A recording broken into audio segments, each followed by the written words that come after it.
പരാജയഭീതിയിൽ C കൃഷ്ണകുമാറിന്റെ തെരഞ്ഞെടുപ്പ് ബോർഡുകൾ നശിപ്പിച്ച് CPM. കഴിഞ്ഞ ദിവസം രാത്രിയോടെയാണ് 200ഓളം പ്രചാരണ ബോർഡുകൾ ഇത്തരത്തിൽ നശിപ്പിച്ചത്. സംഭവത്തിന് പിന്നിൽ CPM എന്ന BJP ആരോപിക്കുന്നു. അരുണാലത്തൂർ തയ്യാറാക്കിയ റിപ്പോർട്ടിലേക്ക്. പാലക്കാട് മലമ്പുഴ നിയോജക മണ്ഡലത്തിലാണ് വ്യാപകമായിട്ട് NDA സ്ഥാനാർത്ഥി സി കൃഷ്ണകുമാറിന്റെ തെരഞ്ഞെടുപ്പ് പ്രചാരണ ബോർഡുകൾ നശിപ്പിച്ചിരിക്കുന്നത്. റോഡരികിലൊക്കെ കാണാൻ സാധിക്കും. വലിയ രീതിയിൽ കാർബോർഡിൽ തയ്യാറാക്കിയിട്ടുള്ള ബോർഡുകൾ വ്യാപകമായിട്ട് നശിപ്പിച്ച നിലയിലാണ്. ഏകദേശം 150ഓളം കാർബോർഡിൽ സ്ഥാപിച്ചിട്ടുണ്ടായിരുന്ന ബോർഡുകൾ തകർത്തിട്ടുണ്ട്. അതൊക്കെ പറിച്ച് എറിയുകയും ചിലയിടങ്ങളിൽ തീയിട്ട് കത്തിക്കുന്നതുൾപ്പെടെയുള്ള കാര്യങ്ങൾ ഉണ്ടായിട്ടുണ്ട് എന്നുള്ളതാണ്. അതുകൂടാതെ ഇത്തരത്തിലുള്ള വലിയ ഫ്ലക്സ് ബോർഡുകൾ അതും തകർത്തിട്ടുണ്ട്. 50ഓളം ഫ്ലക്സ് ബോർഡുകൾ വിവിധ ഇടങ്ങളിലായിട്ട് തകർത്തിട്ടുണ്ട് എന്നുള്ളതാണ്. ഈ പ്രദേശത്തെ BJP പ്രവർത്തകർ ചേരുന്നുണ്ട്. കൊടുമ്പ് പാളയം ഭാഗത്ത് ആണ് ഇത്തരത്തിൽ കൂടുതലും ഫ്ലക്സ് ബോർഡുകളും മറ്റും തകർത്തിരിക്കുന്നത്.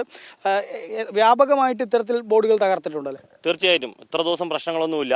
പക്ഷേ ഇന്നലെ വൈകുന്നേരം കൊടുമ്പ്, പാളയം, ഓലശ്ശേരി, മറ്റേ പുളിയങ്കാവ് ഭാഗങ്ങളിൽ വിവിധ ഇടങ്ങളിലായിട്ട് മനഃപൂർവ്വം വേണമെന്ന് പറഞ്ഞുകൊണ്ട് തന്നെയാണ് നമ്മുടെ എല്ലാം ഫ്ലക്സ് ബോർഡുകൾ ഒന്നും രണ്ടും അല്ല 50ഓളം ഫ്ലക്സ് ബോർഡുകളുടെ കൃഷ്ണകുമാറേട്ടൻ്റെ തലവെട്ടിയിരിക്കുക, അട്ടപ്പെട്ടികളൊക്കെ വലിച്ച് കീറിയെന്ന് മാത്രമല്ല തീ വെച്ചിരിക്കുകയാണ്. അപ്പോൾ CPM പരിഭ്രാന്തി ആയിക്കൊണ്ടിരിക്കുകയാണ്. പരാജയ ഭീതി മുന്നിൽ കണ്ടുകൊണ്ട് കൊടുമ്പിൽ വളരെ താഴെ അവരുടെ വോട്ട് താഴെ പോകുമെന്ന് അറിഞ്ഞതുകൊണ്ട് ഒരു സംഘർഷം സൃഷ്ടിക്കുവാനുള്ള തീരുമാനമാണ് പാർട്ടി എടുത്തിട്ടുണ്ടെന്ന് കരുതുന്നത്. തീർച്ചയായിട്ടും CPM തന്നെയാണ് ഇതിന് പുറകിലെന്ന് ഉറപ്പാണല്ലേ? തീർച്ചയായിട്ടും കോൺഗ്രസിന്റെ ഫ്ലക്സും കയറിയിട്ടുണ്ട്. 2ഓളം ഫ്ലക്സാണ് കയറി. അവർ 2 വെച്ചിട്ടുള്ളൂ. കോൺഗ്രസിൻ്റെ അത് 2 കയറിയിട്ടുണ്ട്. നമ്മൾ വ്യാപകമായിട്ട് നല്ല രീതിയിൽ പ്രചരണം കൊടുമ്പിൽ മൊത്തം നിങ്ങൾക്ക് നോക്കിയാൽ കാണാം പ്രചരണം നടത്തിക്കൊണ്ടിരിക്കുകയാണ്.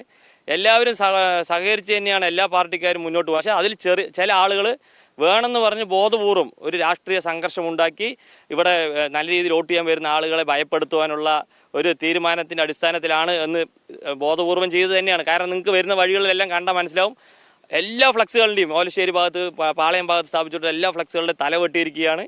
ഇതെല്ലാം റോഡിൽ വലിച്ചു കയറിയിട്ടിരിക്കുകയാണ്. പോലീസിൽ പരാതി നൽകിയിട്ടുണ്ട്. ഇന്ന് രാവിലെ പോലീസിൽ പരാതി നൽകിയിട്ടുണ്ട്. ഇന്ന് CA അടക്കമുള്ള ഉന്നത ഉദ്യോഗസ്ഥർ വന്ന് CCTV പരിശോധിച്ചുകൊണ്ടിരിക്കുന്നുണ്ട്. കർശന നടപടി എടുക്കണമെന്ന് പോലീസ് ഉദ്യോഗസ്ഥന്മാരോട് ആവശ്യപ്പെട്ടിട്ടുണ്ട്. അവരും കർശന നടപടി എടുക്കുമെന്ന് നമ്മൾക്ക് ഉറപ്പ് നൽകിയിട്ടുണ്ട്.